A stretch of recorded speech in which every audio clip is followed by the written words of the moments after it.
अपने weight lose की speed को इंक्रीज करना है तो ये 3 स्टेप्स लाजमी फॉलो करो। फर्स्ट मोस्ट इम्पोर्टेंट, अपने वाटर इनटेक को ठीक करें। पानी को लाजमी पीना है। मर्दों को 3 से 4 लीटर और औरतों को 2 से 3 लीटर तक लाजमी पीना है। 7 से 8 घंटे की नींद लाजमी लेनी है। सेकंड, हफ्ते में 20 से 25 मिनट तक वॉक या एक्सरसाइज लाजमी करनी है। इससे आपकी हेल्थ बहुत अच्छी हो जाएगी और आप दिन भर थकेंगे नहीं, एक्टिव रहेंगे।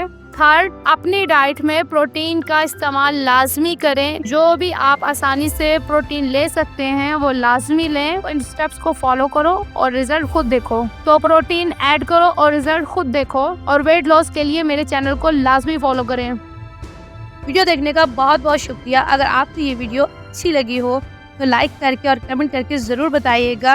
और अगर इससे रिलेट आपको और भी इन्फॉर्मेशन है तो मुझसे प्लीज़ शेयर कीजिएगा और सब्सक्राइब करना ना भूलिएगा। आपके प्यार का बहुत बहुत शुक्रिया।